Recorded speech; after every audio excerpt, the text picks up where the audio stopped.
Hi, and welcome to the Computer Chronicles. I'm Stuart Chaffee. You know, most people don't realize it, but more money is spent in this country on computer games and video games than is spent going to the movies. It is a huge business, and when a really great new game comes out, that is an exciting moment if you're a gamer. So this week we thought we would bring you up to date on the best new electronic games, and quite a few of them to talk about. And start off, this is Ryan McDonald, senior editor with GameSpot.com. You've been here before. Yes, sir. You were up all night playing games, which you're going to show us one of them in just a minute. You got a couple you like, and one of them is called Hitman, which is new up here right now. First of all, what's the story of Hitman? What kind of game is it? It's a third-person kind of shooter game. You know, it's not your typical, you know, wham bam shooting, running through, you know, trying to stack. What's different about it? It's more of a thinking game. You got to think about what you're going to do. You have to kind of plan your attack. You have to go ahead and like hide the bodies and. Okay, a little brain, a little twitch. Yeah. It's a little bit more than just running and shooting. All right, so show us what the deal is there. So what's the storyline here? The storyline's kind of like Point of No Return with Bridget Fonda, that cool movie a while back. Basically, you wake up in a bed with no memory or recollection of how you got there, and basically you're just told to get dressed and start learning how to fight and how to use guns. Where are you? What's the deal? What am I supposed to do? Yeah, exactly. So so here's part of the game when you just first start, and you got all these cool little knives that you can pick up over here, and you get a couple of those, and you start learning how to use your knife. How to kill people. Yeah, you can use your weapons. Yeah, and you got all kinds of fun stuff like different guns and different weapons. Like here's a good old piano wire. You come up from behind and grab a hold of the person. You will soon get the hang of this. And you learn how to do that.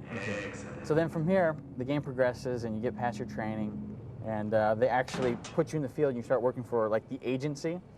And so the agency pays you money, and the money you use to buy more weapons so you can do better jobs. Yeah, you're a hitman. Okay. And so we get a little gunplay action right here. But what's fresh about Hitman? I mean, we've had other games that were sort of a little bit of brains and a little bit of killing.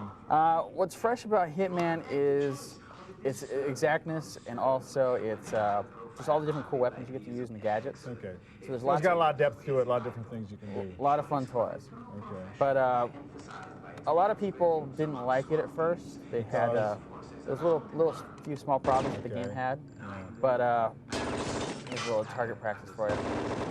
But once you finally get into the game and you start learning how it works and how it plays, it's actually quite good. Okay. All right, so let's get off Hitman and go to, I know, your favorite, Red Alert 2, which you've been playing all night long. Yes, definitely. And let's boot that one up. While we're waiting for that to boot up, I got to ask you the question. I always ask you. I mean, people see this as these kids are learning how to steel rope wires around people's necks and shove knives in people. Right. Is it a bad thing for kids to be doing? To be perfectly honest, I don't think a lot of kids are playing these games. You know, these computers cost a lot of money. Older guys like you? Yeah, I think mostly 18, 24. You know. Yeah. Sure, I think some younger kids probably play their dads. I mean, they say desensitizes you to violence. Easier to kill a real guy if you can kill a guy on the computer. You know, for me, I grew up playing this stuff, so I've always known it wasn't real. No big deal. It's just a game. All right, so let's get to another kind of game, Red Alert 2, which you love. You were up all night long playing Red Alert 2, right? Yeah, Red Alert 2. So is it like a whole series of games, right, for Command & Commander, Conquer? good morning. We've successfully instituted the as you see here, there's like news reports going crazy. The story is basically that the Soviet Union has invaded the U.S. Okay. And so that's what sets the stage for you, being like the last commander in charge of the armed forces, and you basically got to. Great cinematics, obviously. It's awesome. They got lots of real actors for this. Western Studios went all out. All right. So gameplay is the story is. The story is the Soviets have invaded the U.S. and you basically got to repel the forces. And there's 2 discs actually, so you get to play both sides. You get to play as the Allied forces and the Soviets. Okay. So it's almost like 2 games in one, in fact. All right, can we get to the game action itself? Sure. So we've seen a little bit of this. As you can see, they'll throw a little map up here for us. So use a real-time strategy. You got to garner your forces, keep track of all the stuff that's going on. If anybody's been familiar with the Command & Conquer universe, they'll totally realize you know, the different units and stuff like that. But where this game picks up after Red Alert, the first Red Alert, is you can do so much more with the units now. Basically, every little tank and every little vehicle, you put different guys in it, does all kinds of different Take us stuff. around the space a little bit so we can see. Tanya here. It's still setting us up. And they got a little video window to carry word in here, and you can see the Soviets are starting to blast the Statue of Liberty. And she is going to pop up down here. You'll see her little character. Okay. And she's called Tanya, and she's basically like this demolition expert. She can take out all these things with like bombs. So now we're playing. Okay. We select her. You can hear her, saying, "Ready to go, boss." And you say, I want to sink those ships before they blow up the Statue of Liberty. And here so this is just a lot deeper than the earlier ones. More stuff to do, more options. Way more stuff to do. But the quality of stuff that you can do is just unbelievable. And now that it's, the settings here in the U.S., you get to see cool monuments like this. You recognize stuff, yeah. And If you're an allied force, of course, you're repelling the forces, or you're guarding it. All right, so Red Alert 2, Yes. must have. We don't have time to show this, but I know there's another game you like, and this has just incredible graphics. Sacrifice. Just tell us briefly what's cool about Sacrifice. Sacrifice is really different. It's a real-time strategy game as well, but like gorgeous nothing you've ever seen. pictures. Beautiful, beautiful game, and it's got a storyline that anybody that's into fantasy stuff will really like. Yeah. Okay, so let's review for folks who talk about. We showed Hitman #1. Okay, that was a game you liked. Yes. All right, that was the violent one. Shoot 'em up. Red Alert 2. Fantastic game. Hey, great game. And finally, beautiful game, Sacrifice. Your 3 picks. Good games. Hey, Ryan, thanks a All right, lot. Thank you. All right, well, another great gamer site on the web is IGN.com. That's part of Snowball.com. These guys, of course, also live and breathe computer games and video games. Here to tell us what's hot from their perspective is Brandon Justice. How you doing, Brandon? Pretty good. You are like the Sega Dreamcast expert, right? Pretty much, yeah. Okay, now, everybody's like crazy over PlayStation 2, and I got to get my PS2. And people think, you're showing us Dreamcast, this old stuff. Do I have to like panic if I didn't get my PlayStation 2? Well, not really. To be real honest, the only reason you might want to panic is if you were really wanting to watch that new DVD you got. I want a DVD player. Yeah, but you know what? Circuit City has them on sale right now for $90. Run out and get one. So you don't think PS2 is worth all the mania, huh? No, not really. I And think then the online thing isn't really there yet, right? it won't be until probably Q2 next Yeah. year for Sony. And even then, it's going to be broadband, and it's very limited. I mean, I know I heard you saying that you don't have access where you live, and it took me forever to get it where I live. Yeah. And, I can just imagine what it's like in the rest of the country. Okay. But And actually, Dreamcast, pretty cool graphics, pretty great action. The online stuff is there. It's a pretty respectable platform, right? oh, definitely. As far as games go right now, nobody's putting out more great games than Sega. Right. Now, the online stuff is what I want to focus on you. That's what's really cool about this. We're online right now with our Dreamcast, right? That's right, And we you've are. got a hot game, NBA 2K1 up here, which is online, play basketball against other dudes, right? Right, All right, so you're online right now. Just sort of tell us what's going on here and get us a game going here. All right, basically we're in the lobby. I guess you can challenge different users So you got here. chat here. Right, you got a chat lobby where you can find games. There are tons of users connected. Right. And it There's a lot of shows. trash talk here. This is like real basketball stuff, right? Oh yeah, definitely lots of hoopsters, lots of ballers. This guy here's been talking some smack, so we'll challenge him a game and see if he's ready. All right, and basically you can challenge anybody in the lobby to a game, and whether or not they accept is up to them. But All right, now, is this a one-on-one game, or are you playing a full game? We're going to play 5-on-5, Okay. hopefully. His nickname's Exhibition Man, so hopefully he's all about the exhibition. All right. He didn't apparently want any. All I right. didn't want to play with you. Yeah, we'll go check somebody else. Okay, so these are the guys that are on. You can actually filter who's in there and decide what kind of connections they have. Right. whether you want to play You with can them. filter based on connection, whether or not they have a keyboard. We got a game here. All right. All right. So who are you? You're Lakers. He's the Lakers because he's a wuss. Okay. You see, that's what the bad players do. So who are you going to be? I'm going to be the Clippers because a I'm not Clippers afraid. fan. Oh, Clippers, Lakers. All You're about the not Clippers. Afraid. Okay. Let me talk So to him show us here. what this action looks like here. So I'll let you go. You just tell us what you're doing. All right, right now we're setting up the game. We're picking teams, and basically he's ready to go. I'm ready to go, so I send my controller up. He goes down. Does it matter if you're on different speed lines? Actually, everyone connected right now through basketball is playing via the 56K modem that comes Okay. packed in with the Dreamcast.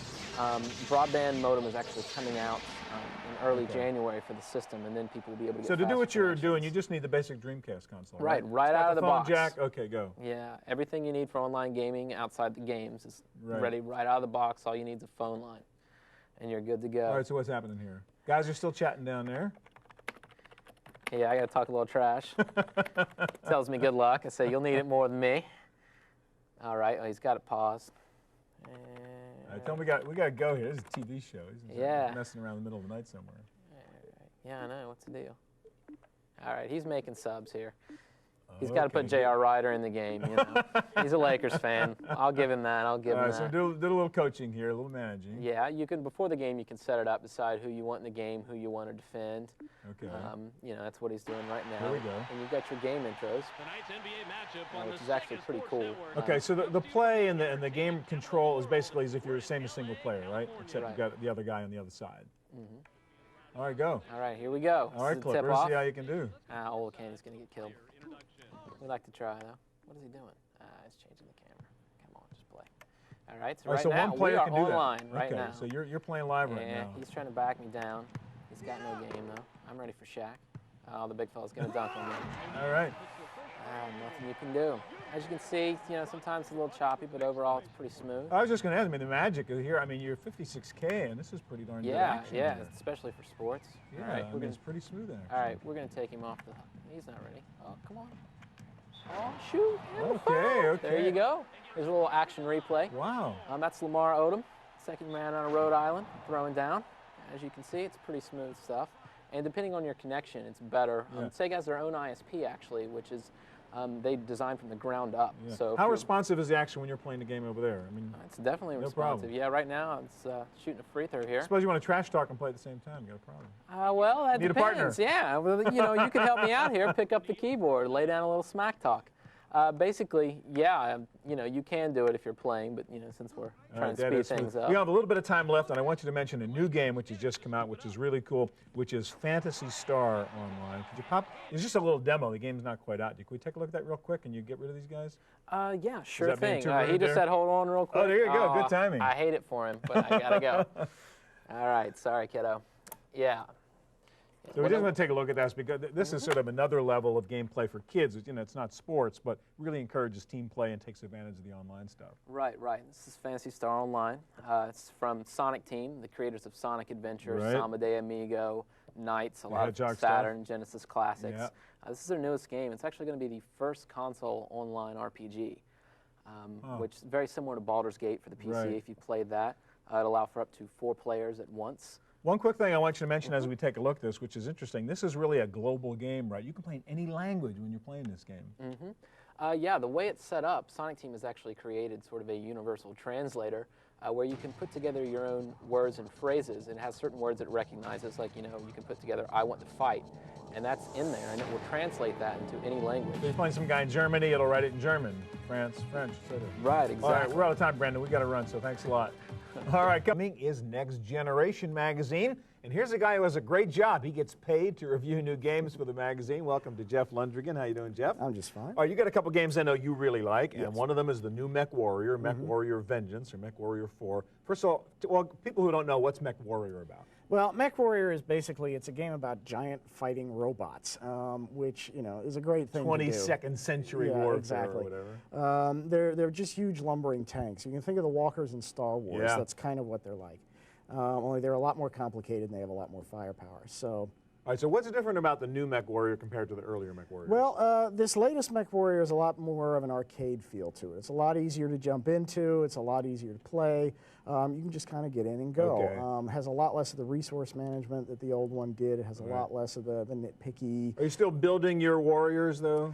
Yeah, to a certain extent. The classic Mech Warrior thing is to go out and shoot another robot and then salvage it for parts for the next batch that you send out. All right, why don't we get it up here and take a look at what it looks like here? So we do that. Play a little game here. So we are out in the desert somewhere. We're out in the desert. And that character is you. That's me. And we're what are the under pieces fire. of the screen? Just explain what we're seeing here. Okay, well, down there off on the left is my status screen. You'll notice I've already taken some hits. My upper pods there are sort of yellow, whereas only my left leg is green because that's the only place that hasn't been hit. And you're actually consuming energy and generating heat. Actually consuming energy and generating heat, that's correct.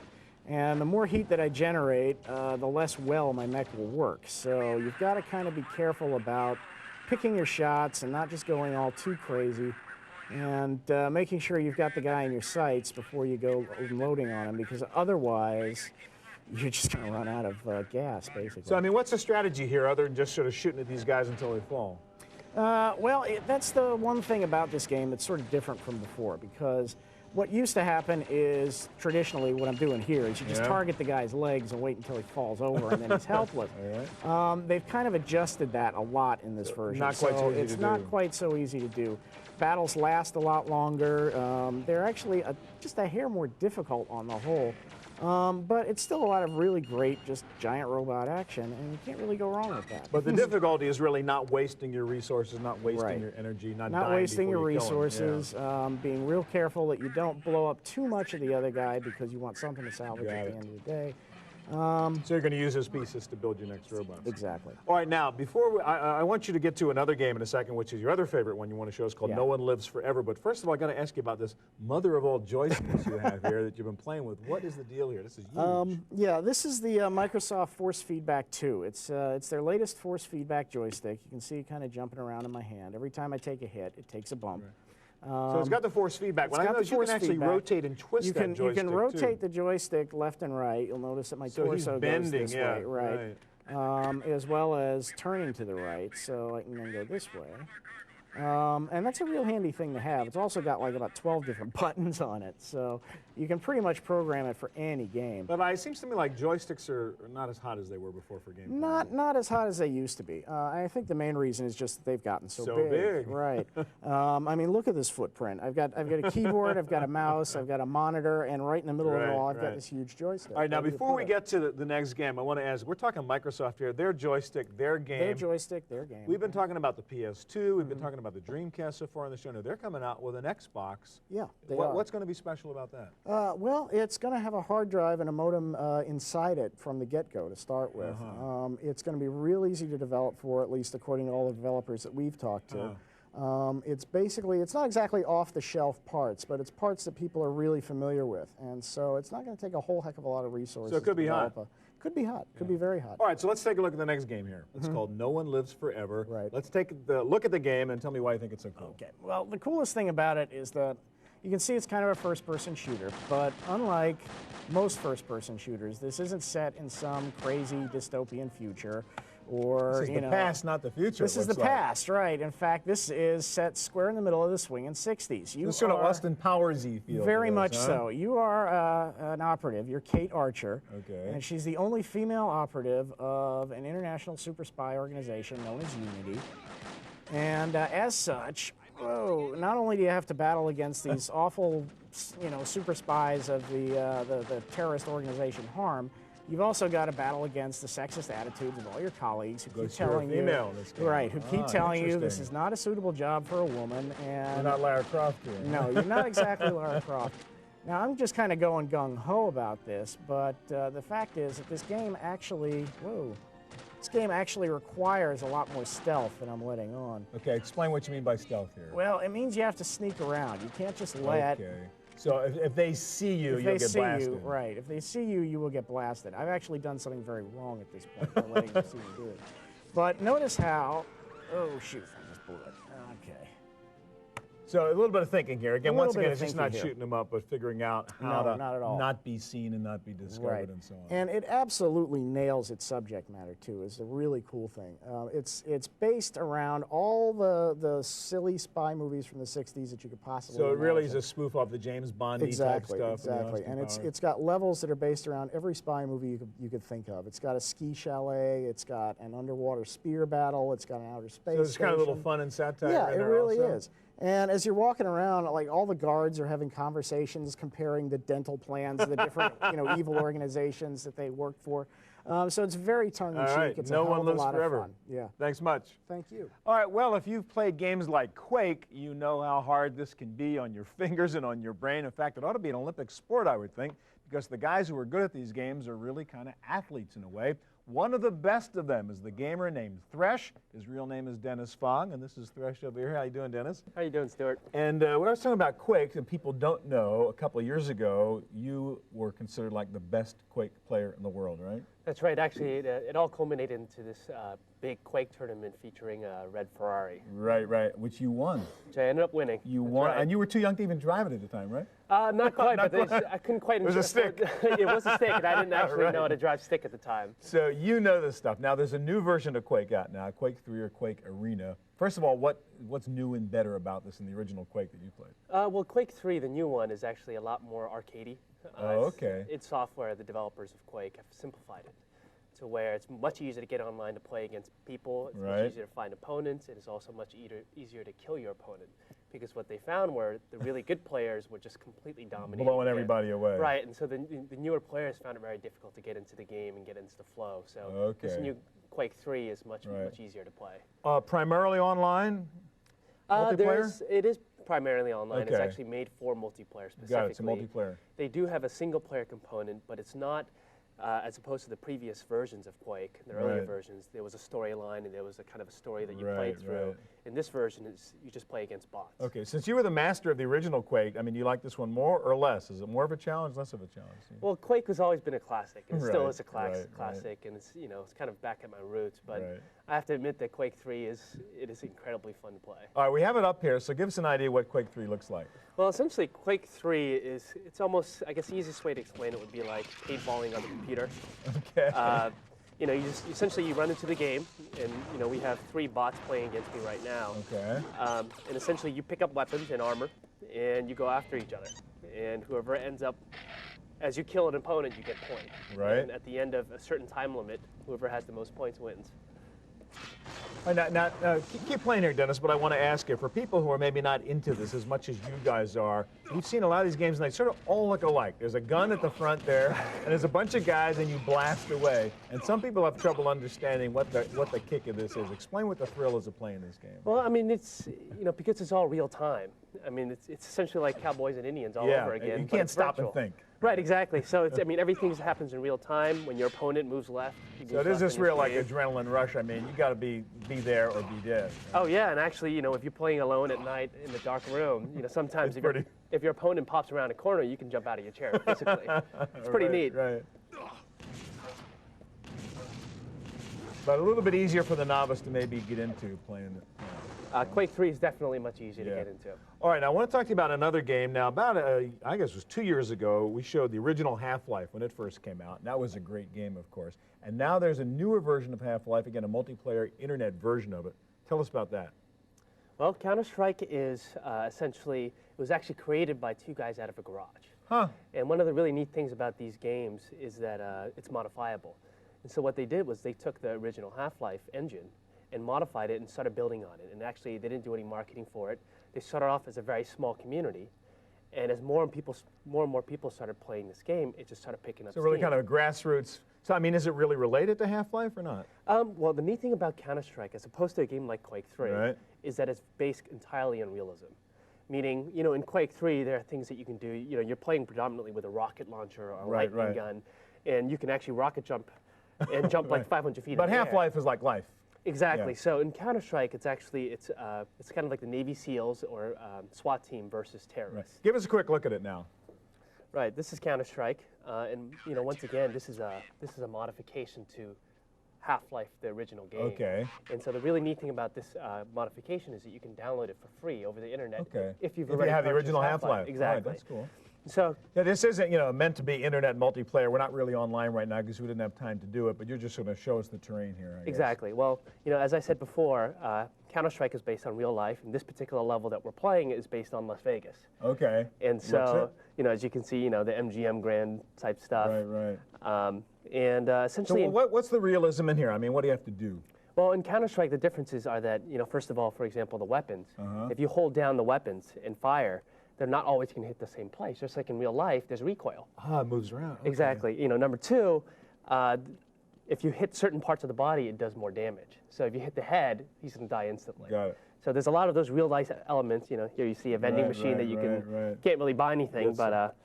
All right, so sort of make-believe game, but very realistic make-believe game. Exactly. All right, Dennis, thanks a lot.